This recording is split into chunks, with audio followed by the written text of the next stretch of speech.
En las últimas 4 décadas del siglo XVIII, una enorme cantidad de expediciones científicas recorrieron el Imperio español. Variados estudios sobre náutica, botánica o naturaleza fueron llevados a cabo por zonas como Nueva Granada, Río de la Plata o incluso Nueva España, entre otras zonas destacables del imperio donde nunca se ponía el sol. Hoy os voy a hablar de la expedición científica más importante y ambiciosa de España.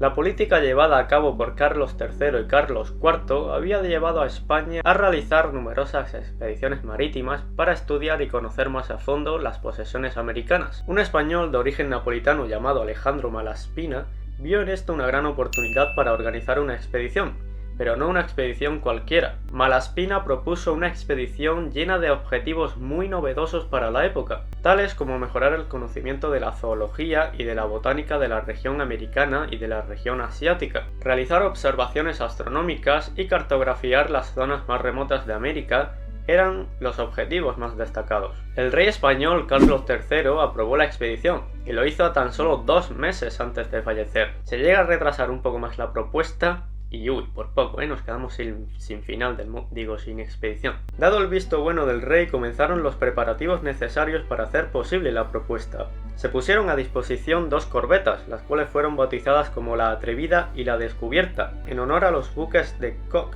Resolution y Discovery, y fueron abordadas por científicos y artistas destacados de aquella época, como el astrónomo y cartógrafo Juan Gutiérrez de la Concha, los pintores José Guío y Fernando Brambila, el botánico Luis Nie, los naturalistas Antonio Pineda y Tadeo Hank y el marinero Alcalá Galiano, el mismo que murió heroicamente en Trafalgar en 1805. También llevaban a bordo los instrumentos científicos más avanzados de la época, como un hidrómetro para medir el caudal, la velocidad y la fuerza de corrientes líquidas, termómetros para medir la temperatura del agua y del aire, un anemómetro para medir la velocidad y fuerza del viento, y una balanza hidroestática para medir la densidad de un cuerpo. Una vez todo listo, partieron de Cádiz el 30 de julio de 1789, y es por esto por lo que fue nombrada como la expedición ultramarina iniciada el 30 de julio de 1789, nombre largo e irreconocible pero sencillo. El primer destino de la expedición no sería tan lejos, pues serían las Islas Canarias, y es que toda expedición española paraba allí para reclutar a más personas y proveerse de más provisiones, valga la redundancia. Así como quiere hacer la NASA con la Luna para llevar personas a Marte, para que todo sea un poco más corto, pues bueno, nosotros teníamos las Islas Canarias, y tenemos todavía, De allí surcaron el Atlántico hacia el Río de la Plata. El 20 de septiembre llegaron finalmente a Montevideo, donde tras unos días partieron hacia las Islas Malvinas.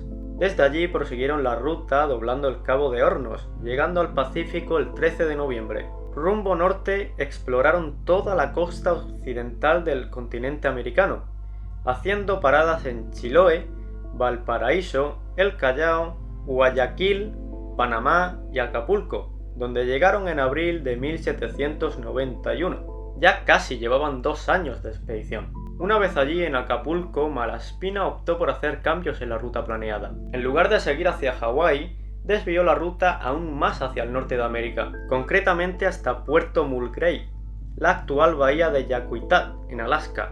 Allí establecieron contacto con una tribu, los Tlingit, los cuales estaban en guerra con el Imperio ruso, que ya empezaba a asomar por allí. Pero ya con anterioridad, los españoles residentes en Nueva España realizaron numerosas expediciones por aquellas frías tierras. Y es que Malaspina acabaría yendo allí para encontrar y cartografiar el mítico Paso del Oeste, una ruta teórica que de ser descubierta permitiría bordear América por el norte y establecer rutas comerciales entre Europa y Asia sin la necesidad de bordear África o Sudamérica. Finalmente allí no encontraron nada, por lo que abandonaron la idea de seguir encontrando aquel mítico paso, volviendo de nuevo al sur, pasando antes por la fortificación española de Nootka en Vancouver y la de Monterrey en California, hasta llegar de nuevo a Acapulco el 19 de octubre de 1791. Aquí se separarían de la expedición Alcalá Galiano y Cayetano Valdés para cartografiar el estrecho de Juan de Fuca. El resto puso rumbo navegando por el Pacífico hasta pasar por las Marianas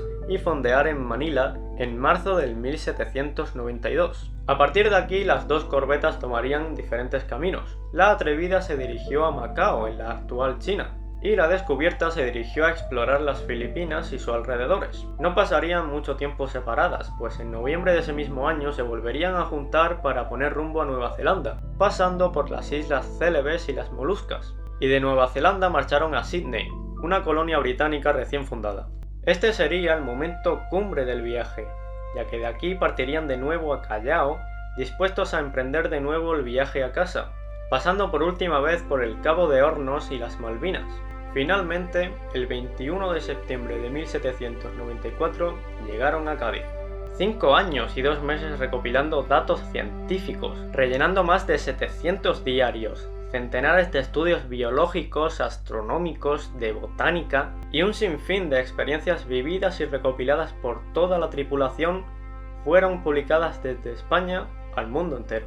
Habían trazado más de 70 cartas náuticas, describieron centenares de especies de nuevas plantas y sus propiedades, centenares de nuevas especies de animales, e incluso Malaspina elaboró una serie de planos preliminares para la construcción de un canal en Panamá. Hicieron los inventarios con la ayuda de autoridades y científicos locales de las zonas que visitaron para ampliar aún más el conocimiento de una manera así más exacta. Pero todo lo recopilado, por desgracia, no fue publicado ese mismo año, ni tampoco el año siguiente, sino que fue publicado a finales del siglo XIX. Esto ocurrió debido a que Malaspina presentó también un voluminoso informe en el cual opinaba a favor de la concesión de mayor autonomía a las colonias y virreinatos españoles, y así pues crear una especie de confederación comercial de estados autónomos. Esto no sentó nada bien a Manuel Godoy, el primer ministro de Carlos IV. Recordad que Carlos III había fallecido tan solo 2 meses después de aprobar la expedición. Algunos documentos fueron quemados, otros fueron requisados y algunos se perdieron tristemente por el camino. Y es por esto por lo que la publicación final consta de muy pocas páginas. Muchos estudios relacionados con la astronomía no verían la luz nunca más, pero por lo menos lo hicieron estudios relacionados con la botánica, la biología o la zoología, por ejemplo, que Malaspina. Sí. A través de estos distintos diarios escritos por la tripulación, tuvieron cabida los distintos aspectos de la realidad del imperio, desde la minería y las virtudes medicinales de las plantas hasta la propia cultura, desde la Patagonia hasta las Filipinas. Y es de esta forma como culmina la experiencia descubridora y científica de 3 siglos de descubrimiento del Nuevo Mundo.